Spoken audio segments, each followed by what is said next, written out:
Hello, I'm Lawrence, and I'm on a quest to uncover all of the memos that Britain and America lost in the pond, and one of those memos pertains to the weather, or at least the words that we use to describe the weather. And that includes the United States of America. I've said it before, I don't think America gets the credit it deserves for its contributions to the English language, so I'm going to give it that credit today. In other words, I think it's time to rethink American English and not batter it with hailstorm. I just put that in there because that is a weather term. It's not one that was coined in America, but I needed something. Anyway, today we're going to look at 5 weather words that America did give to the English language, starting with this.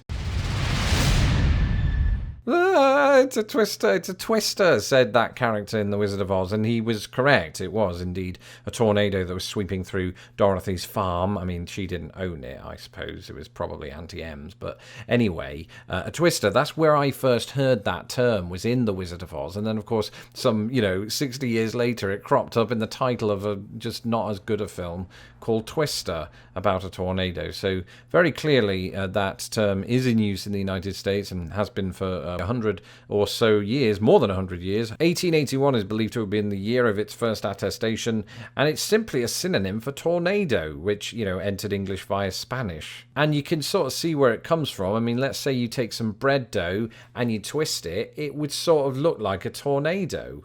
It wouldn't do the same amount of damage, I think, and bread tastes nice, whereas a tornado, nobody's ever tried to taste one, so as far as I know. They came close in the film Twister because they got inside the eye of the storm. Really stupid.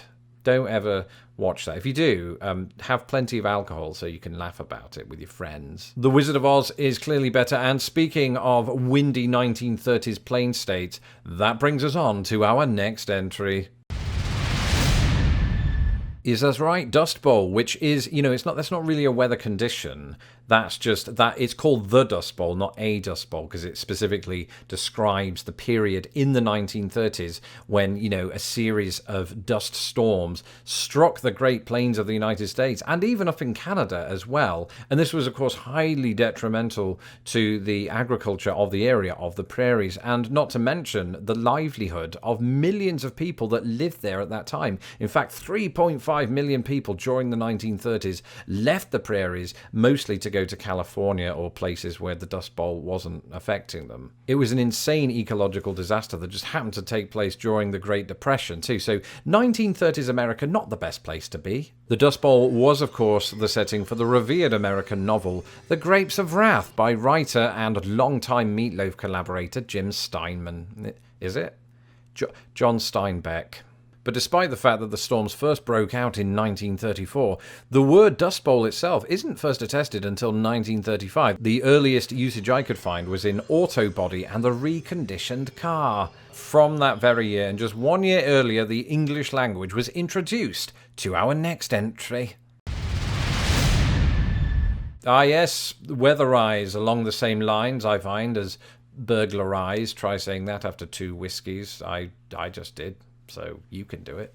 It doesn't tend to be derided by Brits as much as burglarize, and in fact the word weatherize does have some currency in British English. However, we would more likely say weatherproofing. But opposite to the word burglarize, it kind of means to protect your house or to protect something, but not from theft, from the weather. So if heavy rain is on its way, you might put some kind of water-resistant stuff on your roof.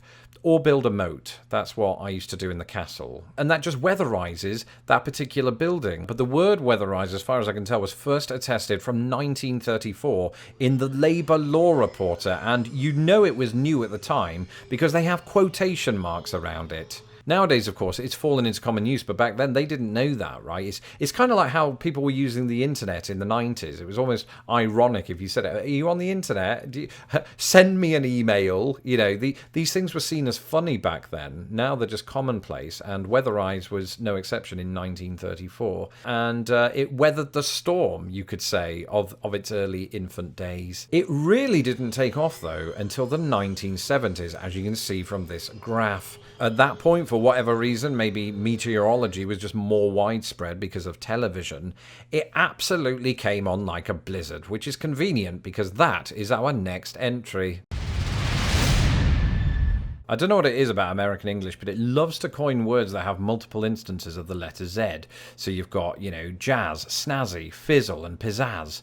Although, Britain takes credit for drizzle because, of course, it does. And in many cases, they seem to enter the language as onomatopoeia, that is, recreating the sound of the very thing that it is describing. But it's first attested from 1829 and initially meant just a heavy blow. And I don't know if that was a heavy blow to the head or kind of just that sort of thing. But if it was that sort of thing, that would be really weird. I mean, you could do it to a miniature village, but not an actual one. So blizzard took on a new meaning over the next few years, and the meaning we know today, which is just, a snow blizzard with lots of wind. And by the late 1850s, you started to see more instances of that usage, probably because the country actually underwent some pretty severe blizzards at that time. You had the Plains blizzard of 1856 and the cold storm of 1857. And at this point, Americans in 19th century United States they were having none of it. They were getting fed up, and they were like, I don't want to put up with these storms unless we can call it something silly. So they came up with blizzard, and it's not silly. I like the word. It's just back then it would have probably sounded a bit odd. And, as the century wore on and they got through the Civil War, an even worse blizzard showed up, actually two of them. There was one in the early 1880s, and then one in 1888, known as the Great Storm of March 12, 1888. Just in the 1880s, the word blizzard exploded across American English, and of course, actually did make its way into British English, where, we don't have as much need to describe a blizzard because we just don't have as many of them as the US does. It was showing up all over the shop in the 1880s in American English, including in this book, New York in the Blizzard, being an authentic and comprehensive recital of the circumstances and conditions which surrounded the metropolis in the Great Storm of March 12, 1888. Why are they always so long, these titles? Speaking of things that can be long, that can sometimes be applied to summer, and if it is, you often end up with this. An Indian summer, used to mean, an unseasonably warm period of the year, usually fall. And of course, we occasionally experience that phenomenon in Britain. So what do we use to describe that? An Indian summer, in fact. And we took it from American English, and, here was me thinking that it goes back to our imperial days in the nation of India. No, actually, it seems to relate to Native American Indians. Now, its true origins are uncertain, but the debate is around whether it was perhaps called this because it was first noted in regions inhabited by American Indians, or because the Indians first described it that way to Europeans. Either way, it definitely comes from Native American Indians. And given that etymology, you can probably work out that the word isn't particularly new. In fact, it is first attested from 1778, written in an essay by one J. Hector Saint-Jean de Crèvecoeur. So he was a French-American writer at the time. Thereafter, it started getting more popular in US English and British English, to the point that it very commonly started showing up in more 19th century texts, presumably ones with stupidly long names like this one, which is The Indian Chief. That's surprisingly brief. And many, many others. That's it for this episode, except it isn't, because I've just remembered we have a bonus entry. Nor'easter. What the heck is a nor'easter? Well, people who live in the northeast of the United States will know what a nor'easter is. It's, a storm that affects that part of the world because of the winds that come down from the northeast. And I was going to include this. I even came up with a thumbnail depicting the word on the front of it and my stupid little face. But it turns out that the word was coined in Britain.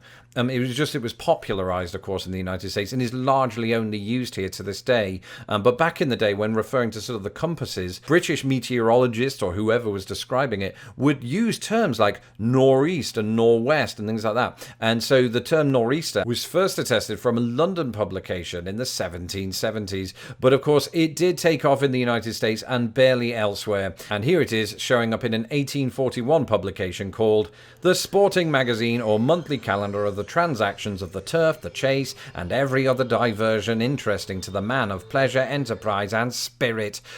Volume 98. Thanks for watching. Let me know in the comments below which of these is your favourite American English coinage and whether you call it a tornado, a twister, or a cyclone. Don't forget to follow me on Twitter so that you can keep up with my everyday activity. Not in a creepy way. I talk more about this kind of stuff.